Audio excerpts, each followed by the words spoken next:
Ese amigo que te reclama todo, ese abuelo que no quiere seguir, esa hermana que vive esperando que algo salga mal, ese compañero que responde los WhatsApps 2 días después, ese jefe que disfraza control con motivación, ese jueguito que no para nunca, insistente, cotidiano, a veces no se escucha pero está ahí, a veces son cosas pequeñas, molestas, repetidas, es el ruido de fondo que puede llegar a aturdir.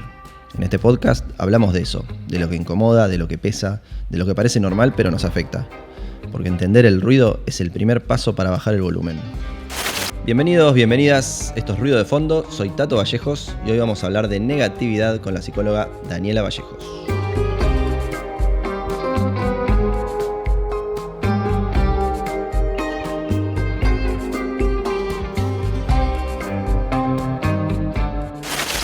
Le contás a una amiga que te anotaste en un curso que te entusiasma y la respuesta es ¿para qué? No vas a conseguir laburo de eso. Le hablas a tu compañero sobre un proyecto en el laburo y te dice eso no sirve de nada, ya sabemos cómo termina todo. Le preguntás a tu vieja, a tu viejo cómo está y te responde más o menos, está todo cada vez peor. Hola Dani, ¿por qué tantas personas están atrapadas en la negatividad? Bien, primero me gustaría aclarar por ahí el concepto de negatividad puede ser un poco confuso para algunas personas y por ahí es poder explicar cómo una persona llega a ser negativa. Bien, sería dale. interesante, ¿no? Sí. Partamos de la base de que todas las personas percibimos el mundo de distintas formas, ¿sí? Y ese percibir tiene que ver muchas veces con nuestra historia de vida, nuestras experiencias, tiene que ver con qué percepción tenemos de nuestro pasado, qué percepción tenemos de nuestro futuro y de nuestro presente. Bien. Todo eso se conjuga y generalmente cuando tenemos una imagen negativa o pesimista de lo que es nuestra vida, solemos tender a comunicarnos de forma negativa. Bien.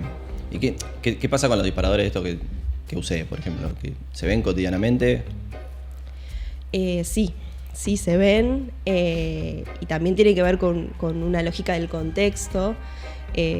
También cuando hay muchas crisis, tanto económicas, sociales, ¿no? Actualmente estamos atravesando bastantes crisis a nivel país, a nivel nacional y a nivel mundial también. El contexto influye un poco en cómo nos tomamos a veces ciertas cuestiones y bueno, y además de que por ahí hay personas que también están percibiendo de forma negativa, claro, más allá del contexto y más allá de lo que esté pasando. Entonces, por ahí es más común y es más sencillo escuchar estas frases de forma negativa porque estamos acostumbrados a evaluar un poco, a buscar el problema. El problema. ¿Y qué impacto tiene en nuestra salud mental esa negatividad? El estar todo el tiempo con esto que decís, la crisis económica, la crisis laboral, lo que sea. ¿Qué impacto tiene en nuestras cabezas? Impacta nuestro estado de ánimo. Básicamente, si nosotros percibimos el mundo de forma catastrófica o de forma negativa, de que está todo mal, ¿no? Justo el último ejemplo que utilizaste tiene que ver con que la forma en la que nos expresamos, ¿sí? Nos va llevando a tender a un ánimo más deprimido o una tristeza e incluso a una pérdida del placer de hacer cosas por placer. ¿Por qué? Porque es más fácil a veces enfocarnos en lo negativo que en las cosas positivas del día a día. Claro. Che, ¿y dónde está el límite entre una persona es negativa o está viendo todo negativo o es una persona realista? Bien. ¿Cómo podemos diferenciar eso? Bueno, por ahí eso es como más complejo de diferenciarlo porque nosotros podemos evaluar que una persona es más o menos negativa dependiendo de lo que nosotros entendemos como negativo. Yo puedo hacer ciertos comentarios con un grupo de personas y que se puedan decir, che, sí, tenés razón, es real lo que vos estás planteando, y con otro grupo de personas me van a decir, no, qué negativa que sos. Claro. ¿No? Pasa en muchos aspectos, desde lo político, desde los equipos de fútbol, ¿no? Como que todo depende de con qué grupo de personas o en qué contexto vas haciendo cierto tipo de comentario. Bien. Che, ¿y cómo distinguimos si alguien está pasando por un mal momento y ya, o si está cayendo en una depresión, digamos, en un pozo depresivo? Bien, hay varios indicadores para poder distinguir la depresión de un mal momento o de una crisis, se podría decir. Creo que el principal es que la persona deja de disfrutar cosas cotidianas, ¿no? Por ejemplo, alguien puede disfrutar de darse una ducha de agua caliente cuando llega de trabajar, y esa persona puede cambiar cuando esté deprimida de que no le guste o no le sienta ese gusto o ese disfrute. Y al no sentir el disfrute de esas cosas que antes sí, empieza a pasar que se empieza a cerrar y empieza a dejar esas actividades. ¿Por qué? Porque uno busca placer o busca algo positivo dentro de lo que yo hago día a día. Si no me está dando nada positivo... O sea, la depresión es falta de placer, ¿podría decirse? Sí, falta de disfrute, no falta de placer. Porque no son quizá términos muy similares, sí, pero no es lo mismo disfrutar que sentir placer. Porque el disfrute por ahí pasa más por otro lado. Sí, y la negatividad constante en una persona, ¿puede ser un pedido de ayuda también? Sí, podría ser, sobre todo teniendo en cuenta de que cuando alguien está viendo de forma tan negativa su vida, ¿no? De que cada expresión que hace hacia su vida es pesimista o con desesperanza, puede ser, no sé si como pedido de ayuda porque pareciera como algo más intencional de la otra persona, pero sí como una señal de alerta para la red de apoyo que pueda llegar a tener esa persona. Claro, digo pedido de ayuda en el sentido, viste que dicen mucho esto de un intento de suicidio es un pedido desesperado de ayuda, básicamente. A esas cosas me refería. ¿Y se puede salir de una espiral negativa, si se quiere, sin ayuda profesional? A ver, dependiendo de cuál sería esa espiral negativa, o sea, hace un ratito yo te mencioné el tema de las crisis. Sí. Hay muchas crisis que son esperables a lo largo de la vida de una persona. Desde la crisis en la adolescencia por la identidad, por la pérdida de la idealización de los padres, hasta en la adultez cuando, no sé, la pérdida de un trabajo, la pérdida de una pareja. Hay crisis que son esperables, que dentro de lo que es esta espiral negativa, porque en esas crisis vemos quizás las cosas un poco más negativas, lo esperable es que uno pueda seguir adelante sin ayuda de un profesional. Ahora, eso es el momento de crisis. Si estamos hablando quizás de un cuadro más depresivo, sí. Es más complejo, requiere sí o sí. Bien, ¿y qué señales deberíamos alertarnos a nosotros mismos para saber que podemos tener un problema? ¿Cómo nos damos cuenta que tenemos un problema? Bueno, es difícil.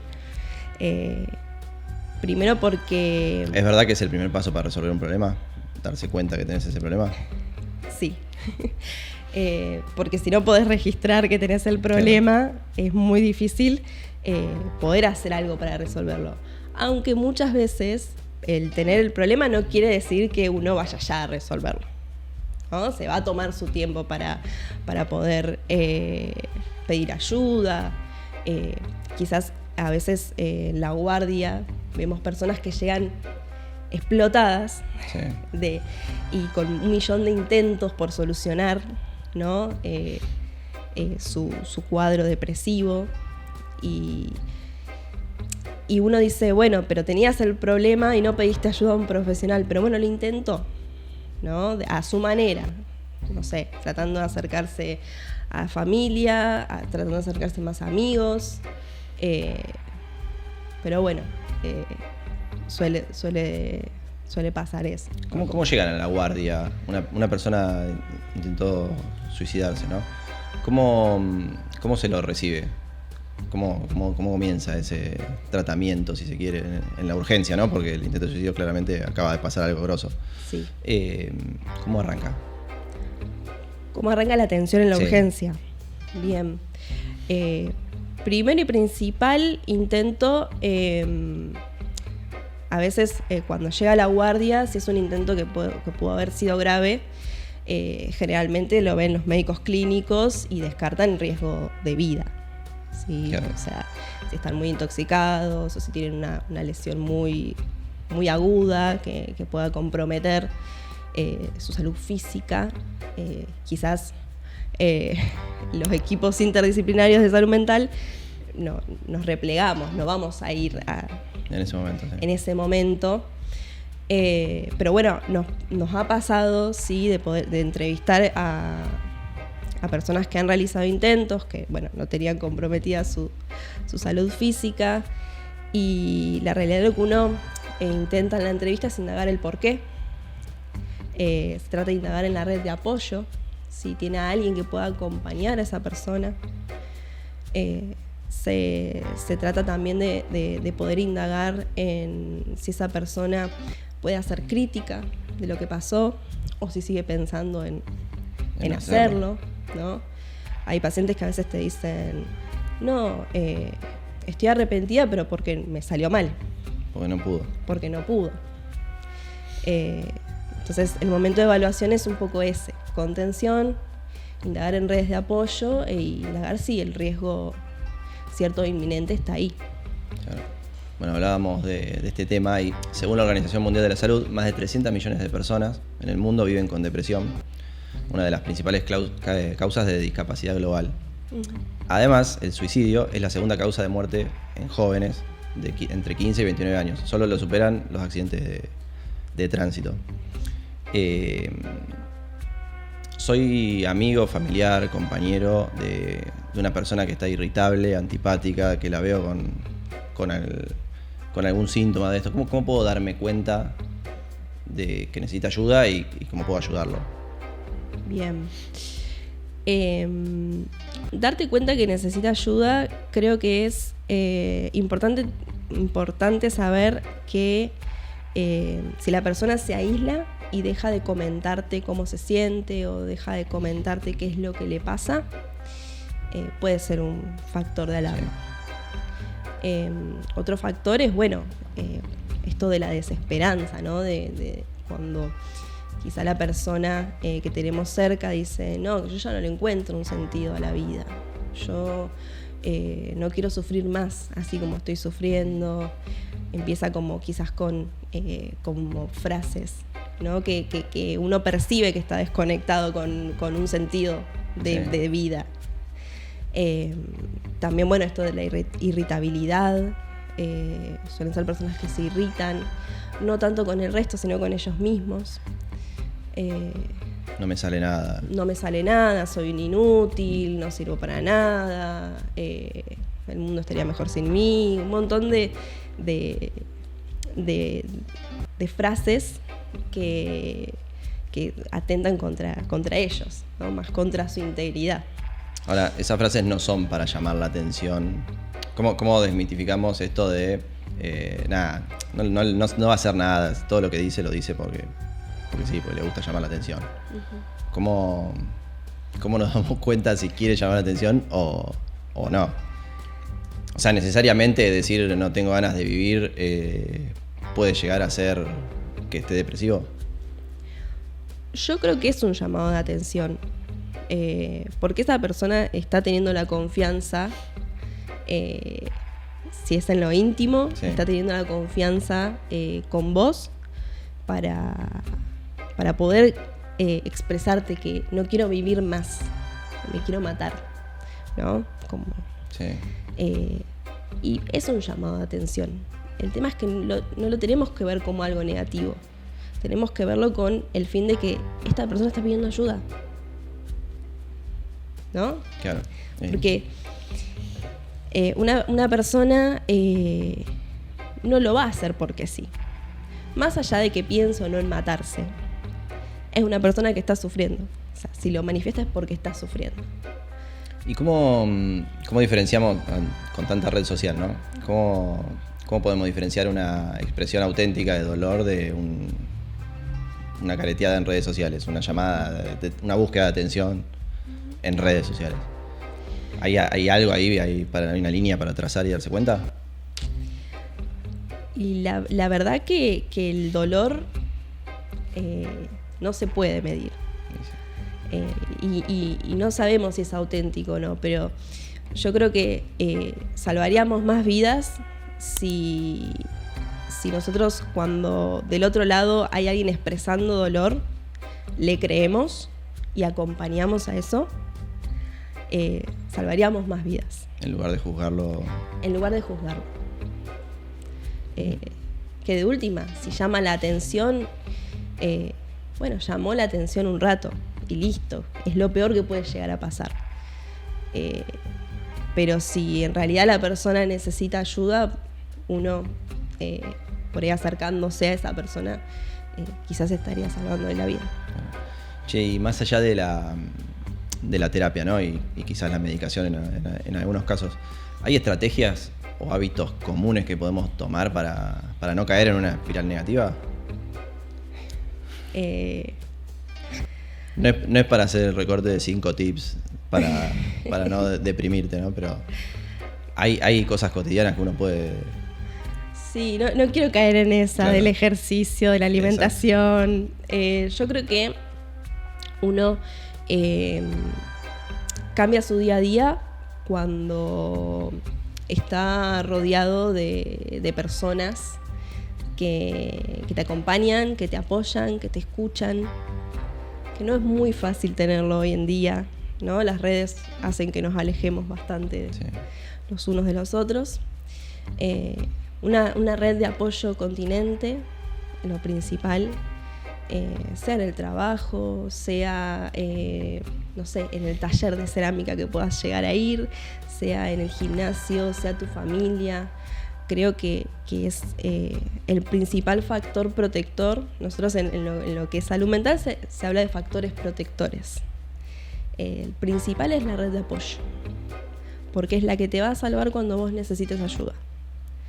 Y después le podemos agregar, sí, la buena alimentación, le podemos agregar las horas de sueño, le podemos agregar el ejercicio diario, le podemos agregar un montón de cosas, pero creo que así como está en auge la frase del Eternauta, nadie se salva solo, creo que lo principal es hacer hincapié en eso. O sea, tener una vida social, una red de apoyo es superior a comer bien, por ahí. Tendríamos que tener esa base, digamos.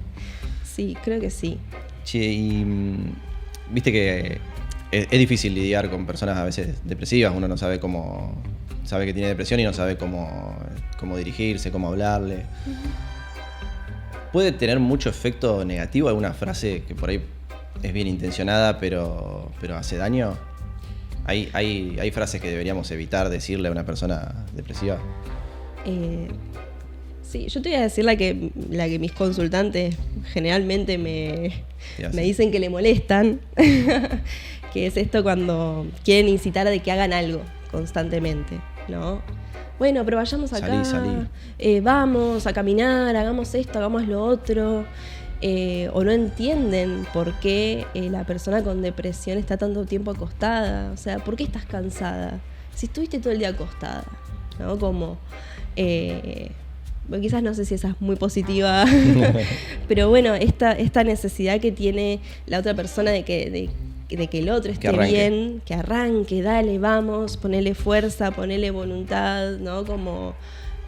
sonreí más, como son estas frases que tratan de ser motivadoras, que terminan ser más como una imposición y que incluso a la persona que tiene depresión les genera más culpa, porque no están pudiendo ni con lo que esa persona quiere, o sea, con uno mismo quiere, y con lo que también su familiar o su amiga o quien sea le está exigiendo, ¿no? Como... Claro. Che, y a lo que están viendo esto o escuchando, ¿qué mensaje te gustaría darles a personas que conviven con otras personas que tienen depresión? El mensaje, como demasiado la tarea.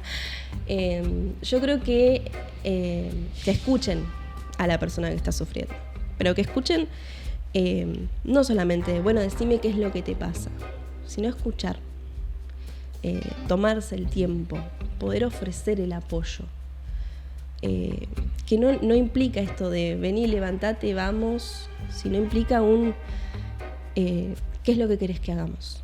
¿Querés que me quede acá con vos? ¿Nos quedamos tirados? ¿Ponemos una peli? ¿Qué es en qué te puedo ayudar?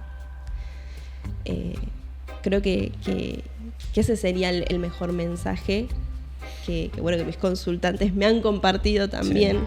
¿No? Que necesitan ser escuchados y ser entendidos. No necesitan ni frases motivadoras, no necesitan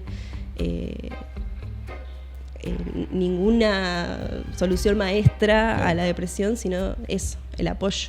Bueno, en este podcast hablamos de la negatividad, pero hay otra que tiene buena prensa, si se quiere, que es la positividad, que también supongo un extremo está mal y el otro extremo también, ¿no? O sea, el tratar de ser positivo todo el tiempo y que todo está bien, tiene consecuencias también. Sí, obvio. Creo que ambos extremos no son saludables, por así decirlo, justamente porque caer en la constante positividad hay como toda una cuestión que hay que sostener, ¿no? De estar siempre feliz, siempre contento, siempre agradecido, y a veces te toca un día feo, un día de mierda, y es como, bueno, la verdad que no voy a sonreír hoy. No voy a sonreír hoy. Y está bien no querer sonreír un día, y está bien no querer agradecer un día. Pero bueno, ambos extremos quizás muestran algo que tenga que ver con quizás algo más, no quiero decir patológico, pero bueno, como algo que no es sano. Así decirlo. Bueno, Dani, gracias por venir. Y a todos los que están ahí, le dan una suscribida al canal, nos siguen, somos 6 en todas las redes sociales. Nos vemos la próxima.